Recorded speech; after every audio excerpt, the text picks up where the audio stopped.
Sejam bem-vindos à Teologia EATRI, Teologia para a Vida. Vamos continuar falando sobre Dort aqui, agora um capítulo que é um pouco mais devocional do nosso estudo, né? Eu acho que eu não fiz nenhum estudo tão devocional como vai ser hoje, né? Bom, é importante fazer esse tipo de estudo e falar sobre essas questões, né, que acontecem com todo mundo, sabe? Existem períodos da nossa vida que a gente está desanimado, está cansado, né? Ou períodos que a gente já não sabe mais o que fazer, a gente está perdido, né? Cara, isso acontece com todo mundo, isso acontece comigo constantemente, e aí eu tenho pessoas que me ajudam, me aconselham, né? E eu acho que esse vídeo vai ser um desses vídeos, sabe, de aconselhamento, um vídeo que até eu vou ouvir e ver depois, né, quando eu precisar falar sobre esse tema. A gente vai falar aqui sobre aquele momento onde a gente está desanimado, onde a gente está triste por causa da nossa salvação, não exatamente da nossa salvação, mas do que estamos fazendo em relação à nossa salvação. Porque esse é o grande conflito que o ser humano entra, né, enfrenta, né? O que nós estamos fazendo e por que estamos nos sentindo inferiores em determinados momentos da nossa vida. Isso vai acontecer constantemente. Estamos em uma guerra, na verdade, né? Essa é uma batalha que você trava contra você mesmo e contra as potestades do ar, contra os demônios também, né? E, cara, quando é contra você, é mais difícil ainda, porque às vezes você não consegue enxergar que o problema é você. E não é um problema de você ser o culpado, mas uma tristeza que a gente sente, sabe? É isso mesmo. Acho que é basicamente isso que o nosso vídeo de hoje vai tratar. Bom, eu tô aqui com o nosso mapa mental. Muita gente já acompanhou aqui os outros vídeos com o mapa mental. Já falamos sobre tudo isso, né? E nesse sétimo vídeo nós vamos tratar do capítulo primeiro ainda, né? O parágrafo 16 do Cânones de Dort. O Cânones de Dort está aqui. Eu vou lá no parágrafo 16 para a gente conversar sobre ele. Mas antes, eu quero ler com vocês um texto bíblico que fala sobre o que está escrito no parágrafo 16, né? O texto bíblico está lá em João 3. E olha que interessante. Eu comecei aqui em casa, antes de dormir, né, eu leio um trecho da Bíblia para as crianças. E ontem caiu sobre isso, sabe? Ontem caiu sobre isso, eu não lembro qual foi o texto que usaram, mas eu estou usando o texto daquela Bíblia Almeida Offline. Muita gente tem dúvida em qual Bíblia pegar, né? Qual Bíblia usar no celular. Eu vou falar para vocês que eu uso essa aqui, ó. Essa vermelhinha que você tá vendo aí, ó. É a vermelha, tá vendo, ó? Bíblia JFA. E nela, ela não tem o texto ACF tão atualizado, sabe? Acho que é o de 2007 que tem aqui. Mas ela tem uma coisa muito interessante, que é o versículo diário. E com o versículo diário eu vou fazendo os devocionais com as crianças. Hoje é 25 de novembro. O versículo de hoje é Salmo 56, ó. Tá vendo, ó? Salmo 56, versículo 11. Então o que eu faço? Eu leio esse versículo para eles e converso com eles sobre o que está nesse versículo, né? E eu tenho feito isso já há quase uma semana, eu comecei agora, recomecei agora, né? Justamente por isso, sabe? Às vezes a gente para de fazer e vai fazer outras coisas e a gente fica triste e volta e vai e volta, né? A gente é muito esse vai e volta mesmo, sabe? Faz parte da humanidade. E isso tem ajudado bastante. E ontem foi esse tema, né? Mas eu vou tratar com vocês ele falando do texto de João 3, 18 ao 21. Muita gente conhece João 3,16, nós vamos do 18 até o 21 dessa vez, né? Ó, quem crê nele, em Jesus, não é condenado, mas quem não crê nele já está condenado. Essa aqui é a Bíblia Almeida mesmo, tá? Ela não é aquele outro site, não. Essa é a tradução mais nova da Almeida. Eu estranhei o finalzinho aqui porque eu estava acostumado com a outra. Então, ó, mas quem não crê já está condenado, porquanto não crê no nome do unigênito Filho de Deus. E a condenação é esta, que a luz veio ao mundo e os homens amaram mais as trevas do que a luz, porque as suas obras eram más. Porque todo aquele que faz o mal odeia a luz e não vem para a luz, para que as suas obras não sejam reprovadas. Quando a gente pensa na nossa salvação, constantemente nós ficamos em dúvida porque achamos que a salvação ela está condicionado a algo que você está fazendo, né? No sentido de que você está merecendo ou não a salvação. Então, constantemente a gente cai nesse problema que eu diria um problema arminiano, né? Às vezes eu paro de fazer alguma coisa para Deus, eu entro numa crise existencial e eu acho que por eu estar fazendo ou não estar fazendo alguma coisa, eu estou mais ou menos salvo. Então, geralmente, nós colocamos a salvação naquilo que nós fazemos e esquecemos que a salvação, ela não é porque você está fazendo alguma coisa, mas porque você crê em Jesus. Então, a salvação é essa, crer no nome do Filho unigênito de Deus e não praticar alguma coisa para merecer essa salvação. Porque enquanto nós caminhamos achando que estamos conquistando a salvação, essa crise vai existir sempre. Porque a gente cai toda hora, né? Quem é que não peca? Todo mundo peca. Então nós precisamos tomar cuidado para a gente não inverter a teologia. Achar que eu estou menos salvo hoje porque eu não estou fazendo algo, entende? E crer em Jesus, porque isto é ser salvo, sabe? E aí os problemas diários vão acontecer. Mesmo sabendo isso, mesmo lembrando disso, você vai continuar, às vezes, entrando nessa crise. Mas é bom você lembrar sempre. A salvação é para aquele que crê, sabe? Não para aquele que está construindo a salvação, porque ela já foi construída, ela já está pronta na cruz, né? E aí o que eu recomendo, que é o que eu faço, é o seguinte: descansa. Geralmente eu tô cansado e aí a minha mente começa a pensar coisas absurdas nesse nível e aí esse é um conselho que funciona muito bem comigo. Descansa e depois volta a viver para Jesus, né? Volta a fazer o que você quer fazer, o que você acha que tem que fazer, né? Porque o que a gente acha que tem que fazer, quando é correto, a gente vai fazer mesmo, né? Faz parte, todo mundo acha que tem que fazer alguma coisa, reparou? Então eu acho que eu tenho que pregar, eu acho que eu tenho que ser professor da escola dominical, outros acham que tem que ser músico, outros acham que tem que evangelizar, né? Às vezes a gente cai na ideia de que a gente tem que fazer isso para ser salvo. Mas não, você tem que fazer isso porque você foi salvo e é Jesus que coloca esse desejo no seu coração. Então descansa e continua a fazer, tá? Com a certeza de que a fé é que salva e não as obras, né? Mas essa é uma herança católica que nos aflige até hoje, né? Mas graças a Deus que isso não aflige Deus, né? Se Deus pensasse assim por um segundo, ele teria que tirar pessoas do céu, ó, sai, eu mudei de ideia. Vocês não fizeram o suficiente para ser salvos, né? Mas ele não muda, né? Essa é a vantagem. Ele não muda. É claro que isso não é um conselho para você não fazer nada, né? Isso é um conselho para você descansar e saber que a salvação vem de Jesus e não das suas boas obras, né? Agora, o Cânone de Dort vai trazer esse mesmo ensino com mais profundidade, obviamente, né? É um documento feito por teólogos muito maiores do que eu e ele vai nos ajudar a entender melhor essas questões, ó. Há pessoas, vou marcar esse primeiro ponto aqui, há pessoas que não sentem fortemente a fé viva em Cristo, nem confiança firme no coração, nem boa consciência, nem zelo pela obediência filial e pela glorificação de Deus por meio de Cristo. Então, existem pessoas, eu diria que as pessoas entram nesse clima e saem dele, né? Existem momentos, eu diria eu, que nós não sentimos fortemente a fé viva em Cristo, não sentimos que cremos de fato nele, né? E nem confiança no coração, a gente não tem certeza da nossa fé, sabe? Existem esses momentos, né? Nem zelo pela obediência filial e pela glorificação de Deus por meio de Cristo, porque tem momentos que a gente cai mesmo e começa a fazer tudo errado, né? Mas isso não quer dizer que Jesus nos abandonou, mas isso pode acontecer com a gente, né? De entrar nesse buraco aí. João Calvino, ele fez um argumento muito bom que está no meu livro, ó. Eu trouxe ele aqui para vocês verem. Esse é o Diário de Bordo, volume 3, tá? Volume 3 não, né? Terceira edição. E aqui a gente tem um estudo, lá o estudo 6, que é a certeza da salvação.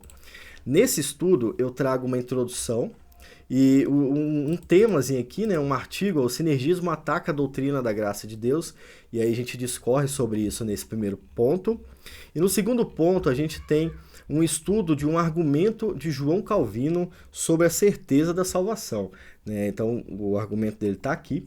Eu vou ler ele para vocês entenderem como é que João Calvino entendia essa questão e como esse entendimento nos ajuda a descansar mais em Deus e não em nós mesmos, né? Que o ruim é que a gente descansa em nós mesmos às vezes, né? Você acha que é salvo não porque Jesus morreu por você, mas porque você mereceu. Isso é um problema, né? Criado aí, talvez desenvolvido melhor pelo sinergismo arminiano, mas fica calmo, que daqui a pouco eu vou ler isso aqui também para vocês. O Cano de Dort fala isso, ó, pessoas que vivem desse jeito, né? E constantemente estamos assim, até por pressão dos demônios, por pressão das outras pessoas que são usadas por demônios. E, cara, como é uma guerra, a gente tá tomando tiro o tempo todo, então é bom a gente voltar nesse vídeo e pensar de novo, olha, você não está perdido, você só perdeu uma batalha, ou você só está chorando por causa da batalha, mas você não perdeu a guerra, porque a guerra foi ganha por Jesus. Então há momentos assim mesmo, né?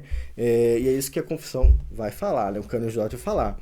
Apesar disso, ela vai continuar, essas pessoas usam os meios pelos quais Deus prometeu operar tais coisas em nós. Elas não devem se desanimar quando a reprovação for mencionada, nem contar a si mesmas como reprovados. Então nós temos 2 pontos aqui.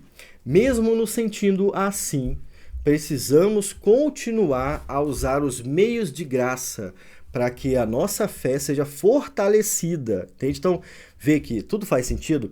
Usar os meios de graça para que a sua fé seja fortalecida. Não é para você ganhar fé, é para que ela seja fortalecida e você se torne mais forte, mais resistente, mais resiliente. Os meios de graça que a gente tem hoje na igreja protestante, que nós consideramos, é a ceia do Senhor, né? E qual outro meio de graça que eu esqueci agora? Falhou a memória. A gente vai tratar disso na confissão de fé de Westminster, né? A ceia do Senhor, eu esqueci agora, meio de graça. O batismo, se não me engano, né? Enfim, nós continuamos, mas eu quero expandir isso aqui, sabe? Você usar tudo que Deus te deu para você continuar.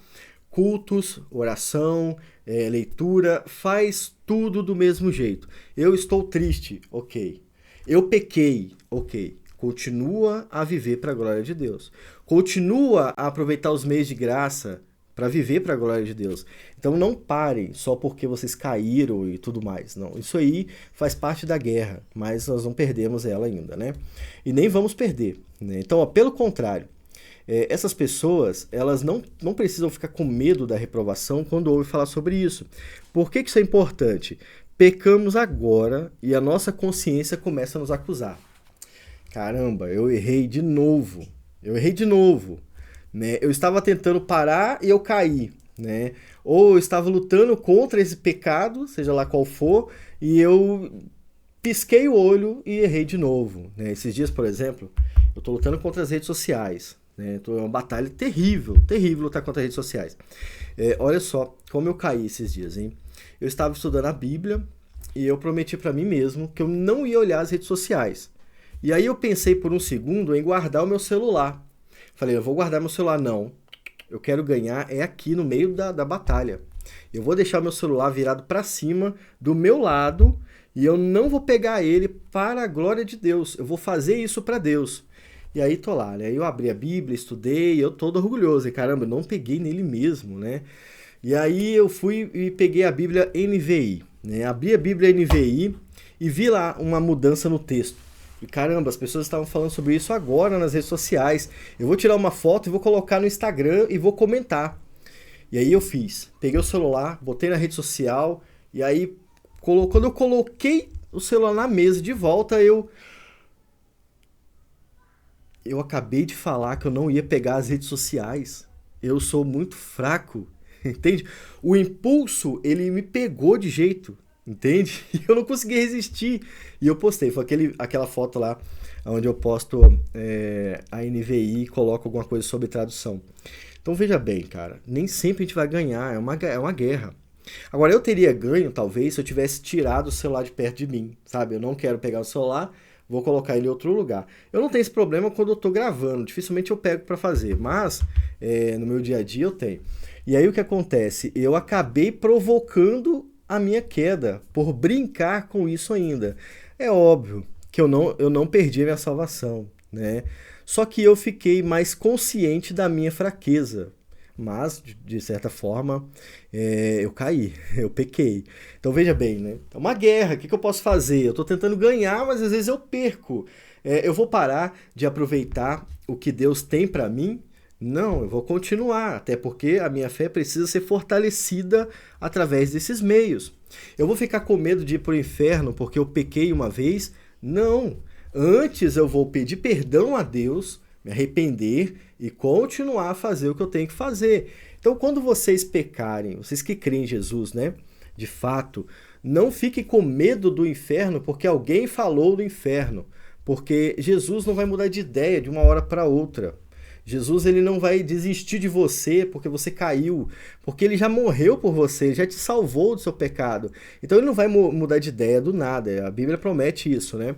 E aí a indicação do Cano de Dort é muito bonito, ó, elas não devem se desanimar quando a reprovação for mencionada, nem contar a si mesmas entre os réprobos, sabe?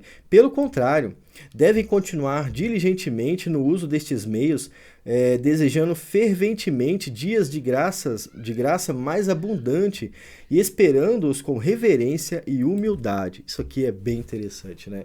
É aquele momento que você tá na dúvida, tá com medo, mas você aprende a esperar que Deus vai te dar uma solução. Ele vai te dar um caminho, sabe? Isso tudo faz parte da vida cristã, né? Dias assim, dias do outro jeito, dias que você se sente muito feliz, dias que você tá triste, enfim.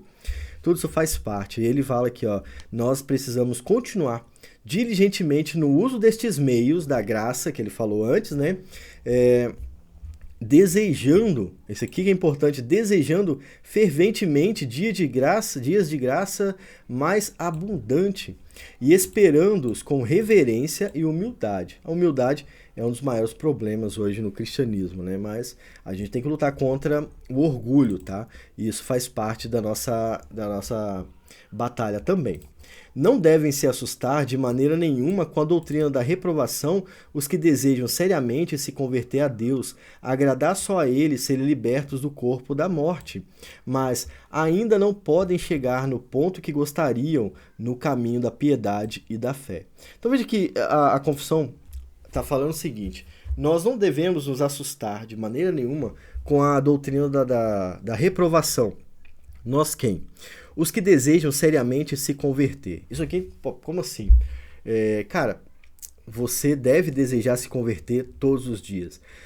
Eu não estou falando, e nem a confissão está falando, sobre aqueles que ainda não são cristãos, mas é uma conversão daquilo que você quer abandonar para aquilo que você quer se tornar. Entende? Olha só, eu quero abandonar esse pecado, eu quero abandonar todos os pecados, na verdade, né? Mas especificamente esse, né? No meu caso, rede social, né? Por exemplo.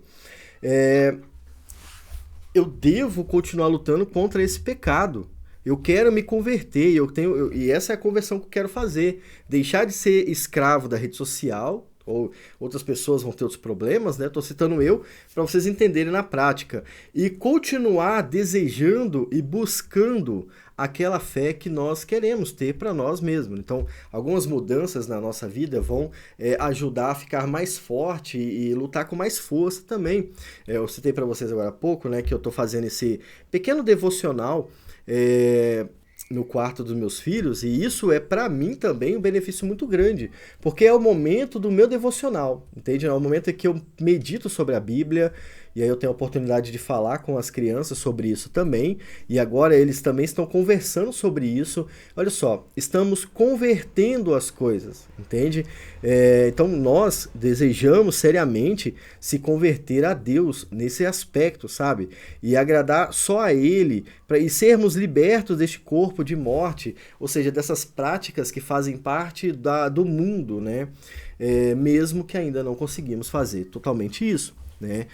Você não vai esperar abandonar todos os seus vícios para depois crer em Jesus e ser salvo. Não. É uma guerra que você está travando tudo junto ali. Você está lutando. Uma hora você luta contra a sua fraqueza, outra hora você está fraco na fé e luta para continuar, e outra hora você luta para mudar. É uma luta constante. A gente vai continuar lutando ela, né? E essa é a vida cristã. Eu não sei qual é a fantasia de vida cristã que as pessoas têm na mente, mas isso é a experiência. Essa é a experiência espiritual verdadeira, né? A nossa luta diária, né? Para a gente crer e continuar crendo com a mesma fé que tínhamos lá atrás, sabe? É um desafio. E a gente só vai vencer ele quando Jesus voltar, né? E é ele que vai vencer isso em nós. Então, o conselho do Cândido de Dort é muito bem colocado aqui. Chega numa boa hora, né? E ela vai concluir da seguinte forma, ó. O Deus misericordioso prometeu não apagar a torcida que fumega, nem esmagar a cana quebrada, mas esta doutrina é certamente assustadora para os que não contam com Deus e o Salvador Jesus Cristo e se entregaram completamente às preocupações do mundo e aos desejos da carne, enquanto não se converterem seriamente a Deus. Então, aqui nós temos 2 pontos, né? O Deus misericordioso prometeu não apagar a torcida que fumega, nem esmagar a cana quebrada. Eu não lembro de onde que é essa referência, mas se não me engano é do Antigo Testamento. Mas aqui a gente tem o texto de João, por exemplo, que é basicamente isso, né? Vamos ler o argumento de Calvino, né? O argumento de Calvino é João 10, então vamos ler ele, né? Onde que nós paramos aqui? Então, antes de passar para esse último ponto aqui, nós vamos ler o argumento de Calvino e aí a gente encerra. Ó, já olhei, tá vendo? Eu olhei, não era para ter olhado. É um problema que eu tô lutando contra. O argumento de Calvino, que está lá na página 250 da 3ª edição do livro Diário de Bordo, tá? Que vocês estão vendo aí na tela? Então, né? O argumento de Calvino foi extraído do... Deixa eu ver aqui. Onde que foi extraído isso aqui? Para quem tem o livro também, né? Deixa eu pegar aqui. Aqui embaixo tem aqui, ó. A bibliografia. A certeza da salvação. Institutas da Religião Cristã, da editora Fiel, tá? Isso foi extraído do primeiro livro das Institutas da Religião Cristã, que é aquele livro menor da editora Fiel. É muito bom ele, justamente por ser mais compacto, ele vai direto ao ponto em alguns lugares, tá? Então, o ponto 23 aí das Institutas, né, vai dizer o seguinte: além disso, como a igreja é o povo eleito de Deus, baseado em João 10, versículo 28, não se pode suceder que os que já são realmente seus membros finalmente pereçam. E esse finalmente pereçam aqui finalmente percam a salvação, sejam condenados ao inferno, tá? Ou se percam com dano irreparável. É o que eu falei, né? Pois a sua salvação repousa em um fundamento seguro e sólido. Assim, mesmo que toda a estrutura do mundo viesse a desabar, a salvação em si, não poderia tremer e cair. Primeiro, ela tem a ver com a eleição de Deus. Não pode mudar nem falhar, a menos que a sabedoria eterna também fosse um roldão. Roldão é uma coisa que não tem estrutura. Roldão o significado é esse, que vai e volta, entendeu? Que muda de ideia constantemente, né? E aí o Calvino tá falando isso, olha só, se você perdesse a sua salvação, se esse momento que você tá tendo agora fosse eterno, Deus ele seria tão fraco como você, porque ele mudaria de ideia, né? Se ele mudou de ideia é porque ele errou no passado. E aí, olha só, Deus acaba se tornando humano, né? Ou ele acaba tendo uma fraqueza humana. Então, se a igreja é formada pelas pessoas que Deus elegeu no passado, como a gente tem lá em Efésios, como a gente tem Pedro falando, Jesus falando também no Evangelho de João, como é que pode eu perder a minha salvação se Deus me escolheu antes de eu nascer? E ele já conhecia toda a minha vida. Então, esse é um argumento para a gente ter na mente e não perder a esperança, porque Deus sabia deste momento que você está vivendo agora, quando ele também te elegeu para a salvação. E se mesmo vendo esse dia ele te elegeu para a salvação, é porque ele não te elegeu por causa das suas obras, mas por causa do amor que ele tem por você. Então é isso que Calvino tá falando. Portanto, eles podem titubear e vacilar. Aqui eles podem no sentido de que isso pode acontecer, né? e até mesmo podem cair em pecado. Porém, não contenderão uns contra os outros, porque o Senhor sustentará a sua mão. E é isto que Paulo diz, né? Pois os dons e a vocação de Deus são sem arrependimento. Deus ele não muda de ideia nesse sentido. Então, aqueles a quem o Senhor escolheu foram entregues ao cuidado e à guarda de Cristo, seu Filho, a fim de que ele não perca nenhum deles, mas os vivifique no último dia. João 6, 39 ao 40. E a gente tem aqui João 10, 28... Romanos 11, 29. Então esses textos aqui vão ajudar a entender. Aqui no meu livro eu separo o argumento dele em partes e vou falando sobre cada parte, né? Tá no livro, quem quiser, o link tá na descrição do vídeo, tá? É só comprar ele e ler. Tem muita coisa aqui nesse estudo. Então, encerrando, pessoal, quem é que tem medo, deve ter medo do inferno? São aqueles que não creem em Jesus. São aqueles que contam com a sua própria força para se salvar, sabe? E vão perceber no final que não puderam fazer isso, né? Agora, eu quero deixar uma pergunta para você, uma questão para você. Se as pessoas têm realmente medo do inferno, por que elas não se entregam a Jesus? Já parou para pensar nisso? Na verdade, o ímpio não tem medo do inferno, ele não acredita nisso.